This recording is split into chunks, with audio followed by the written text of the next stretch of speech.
Okay folks, here we go again, round 4 or 5, whatever it is. He hasn't been worked since the last time we made a video last week, and that doesn't matter. Because, you know, I talk to people all the time and they actually have a life and work for a living. So there's the reality of the fact that you got other things to do. Well, I don't care. It's when you do something, if there's quality involved, it'll stick. And sometimes letting them go a few days to think about it, like I did Chinako, it pays off. What I want you to notice is the height of his skull, and he's not twitching his ears a whole lot. And Ron and I from the Cantarana were talking the other day about the eye and the ear and angles and what you do about it and stuff, because he's got some absolutely drop-dead beautiful horses down there. And when I stand up and start working him, I want you to watch how the ears go back and forth. Because I'm going to be going in a circle and he's going to try to be looking all directions with both eyes. And the tip of the ear is the pupil of the eye. So I'm in front of him now. This is a blind spot. This is me. He can see me. And he's fine because I'm lower than his eye. So now I'm going to do a one-range stop, and it's up to him to stop, not me. And you're going to notice I'm going to put my hand in the billet of the back cinch, and that helps me stay in the country if he gets fast. And then as soon as he stops, then I'm just going to relax a minute, and then I'm going to go the other way. And then I'm going to get the flag. So that's what we're doing today.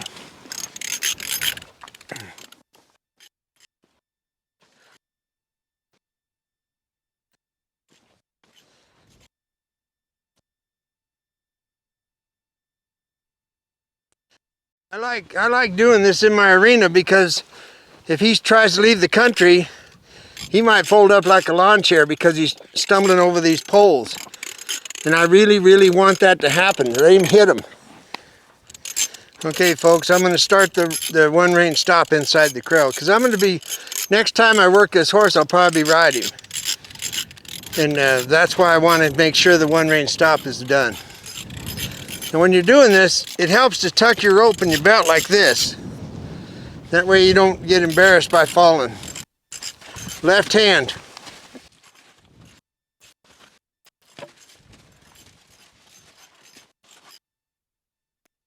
The right hand is what's turning him.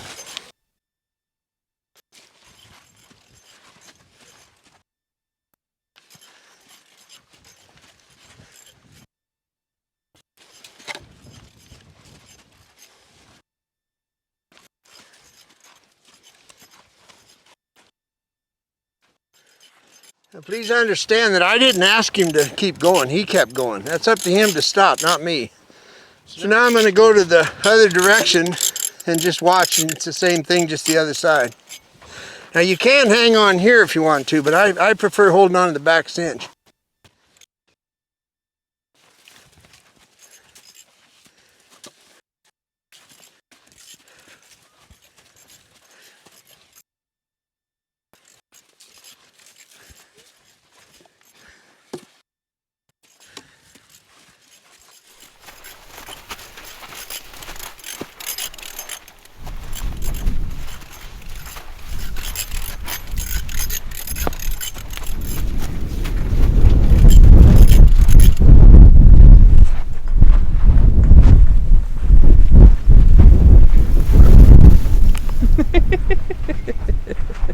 Now please notice, folks, that he stops. I don't stop him, he stops. That's a one-range stop.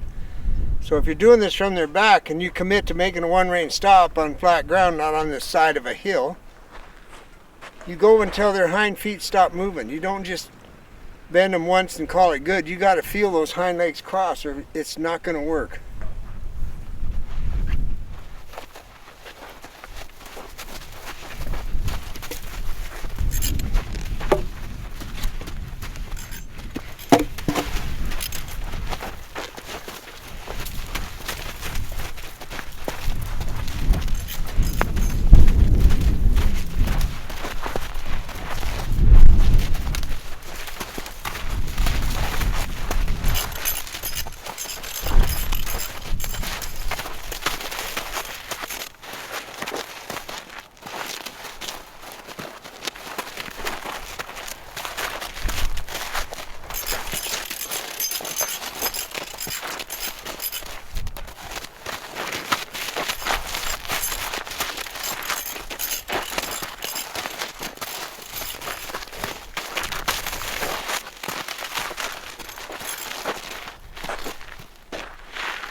just make a mental note that the right side took twice as long.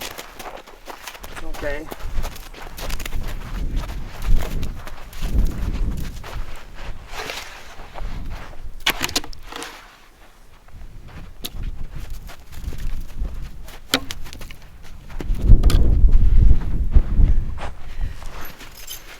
Another thing to note is that he would prefer to be in my pocket. I'll show you what I mean. This is where he wants to be because of the 7,000 hooking on, let's be good friends thing. This is not your good friend. If you don't keep that horse at a respectful distance, you're going to wear one of those boot casts that you can take a shower with. He's got to be an arm's length from me. If I invite him in, it's different, but he doesn't get to be in my pocket. It's dangerous. So now he's ready for the flag.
Now if you notice, my lariat isn't tied on anymore because I want it to flop around.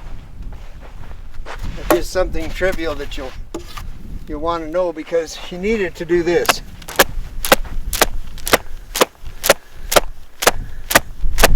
It's all part of riding a horse. You'll remember last time I was out here.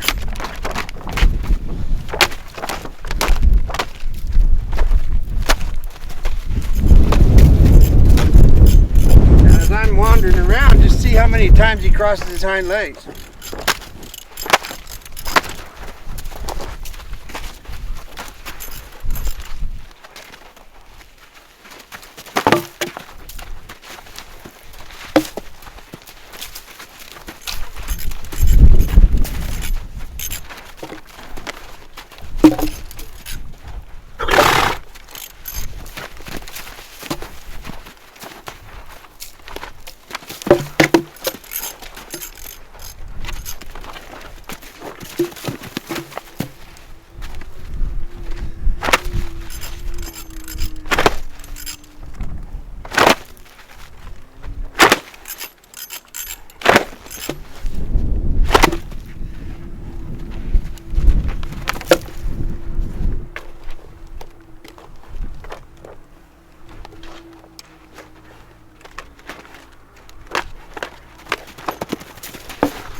Remember, he's 6 years old.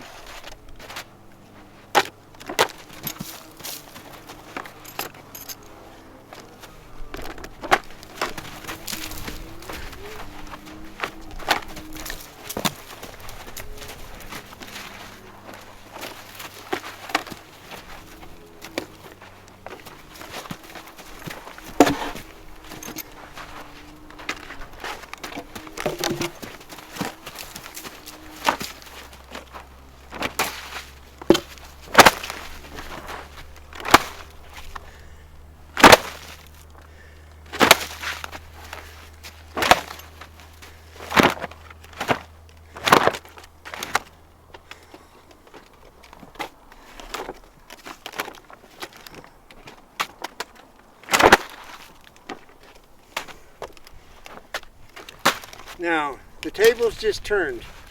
You've heard this 100 times. It's no longer him, it's me. How well can I present myself to my horse? He's onto it.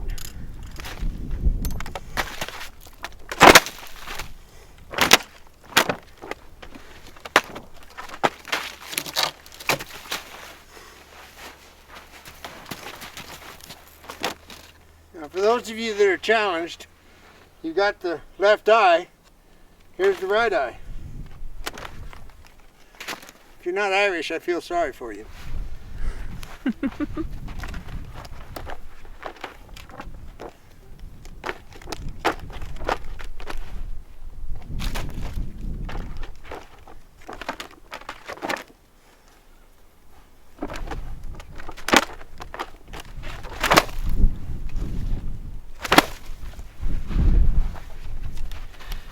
And I can't say it enough times, so I guess I can if I do this. I don't care. I'm thinking about supper. By the way, horse, just stand there. If I get invested in his brain, which is rather small, I'm just as equally dumb. If I think about something else, everything will work out pretty good.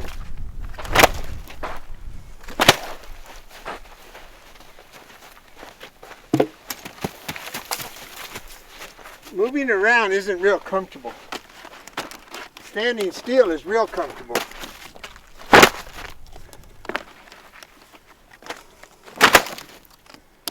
Now, believe me, he doesn't like this. I don't care. I don't doing it for him to like it. I'm doing it for him to take it. Because I'm going to be sitting on his back, swinging this flag like a polo mallet.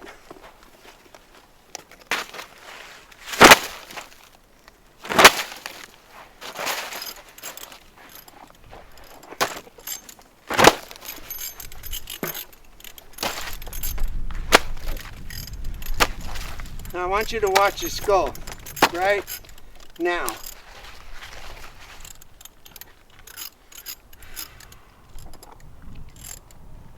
If you can breathe, you can train a horse. If you hold your breath, you're a dink. It's very, very simple. He wants to come in. He lived through it. He's just told himself, I lived through it. And this is probably not the first time that he's had this done. No. No, it isn't. This has all been done before. So this is a review of a horse that has... a review of a horse that's either hasn't been rode for a year or 2 years. I have no idea, and I really don't care. I just know that there's certain things that he needs to stand still for, and I'm showing them to him. If he stands still, then I'm done. I can go to the house. If he doesn't stand still, then he needs to stand still. So Deb's got a real good point there. Don't think that I trained all this in him. He's already had it. He just chose not to do it anymore. Now I'm going to breathe the cricket down.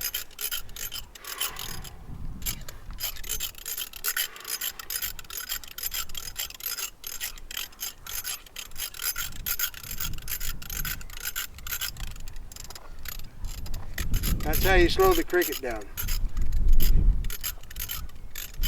That's how much self-confidence he has. 0.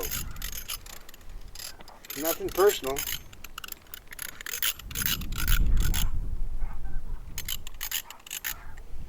So there you go, folks. I mean, I guess I've done this over 100 times, these videos, but it's real important to me because other than getting dusty, I'm not going to get hurt. If he runs over me, that's because I was late with my hands. I didn't ride him to do this. I'm preparing him to ride. Okay? There's fear, and then there's ignorance. Anybody that was riding horses younger than 30 years old, you know what bulletproof means. And we all found out later that we were not bulletproof, but it doesn't matter. This is what I need on this horse. We had a question about snubbing posts. Oh yeah, somebody asked me about a snubbing post and what the deal was. I'll tell you how I feel about it. When I was about 14, I figured you had to do that because I read the Will James book. Okay, Will James must have been amazing because according to his books, he never got bucked off, he never got dirty, he always had the best boots. Well, I never had that. Okay. I got my hand caught in the rope wrapped around the post, and I had a 7 burn in my hand for a long, long time. And at the time, I used to brag about it. Well, now I know it wasn't real smart to brag about that. But to me, the snubbing post, when it was actually used by the bronc busters, the guys that contracted on ranches to start all the broncos, it took the place of a man on a horse. Because if you can imagine a man with a big stout post in the middle of the corral, and he ropes a colt, and he just keeps bringing it to him, now he can start to handle it. Okay, that post teaches that horse not to pull back. When it's done, he won't pull back. What happens in between, all horses are different. But the way I see it is that the man on the ground that's the bronco buster, he's got his gear out here, out of the way, and then he can start reaching for it and work with his horse when he gets snubbed up to the post, and he's already on the ground. And when I rope a horse, I'm on a horse, and it helps the colt draw to my horse. But back in the day, it was done differently. These were 5-year-old horses. So my opinion about a snubbing post is for a guy that chooses to use it and not be horseback to start his horses, because he can simply reach down and grab his gear. But he better be really good at it, because Well, you can get hurt with one, right? The guys that lived through it, I can't tell you how many books I've read about guys that started, 2 guys, they'd put them in a camp and they'd bring them about 50 colts. I mean, And by colts, you mean just unstarted horses. Yeah, They could 5-year-old horses. Right. And I mean, there's stories over and over and over about these guys that were just amazing bronc riders. Okay, I never was, never will be, never want to be. But that's an old school thing, the snubbing post, as far as I know. I haven't seen one in years. Now, what about the story you told me once about a guy who had a horse with a blindfold on, and he had the horse hobbled with a slip knot? Yeah. And he got on and pulled the slip knot and raised the blind. Yeah, and remember, I saw the picture. You don't know what happened after. He's like pulling the ripcord, I guess. But what I wanted to tell you was, when I was in Julian, it's funny because I was just down there, but a friend of mine, Jose Pancho, he was the kind of the head vaquero at Mesa Grande, and everybody needed a cow cod or something, they'd call him. So he got a hold of me. He says, I need you to help me. We're going to go down to this. There's an Indian down here. He's an old guy, and he needs this bull castrated. And I told him that I'd do it for $25. I said, well, why do you need me? He said, because I'm just going to run down the pickup. We're not taking horses. He's got him in the round corral, and there's a snubbing post.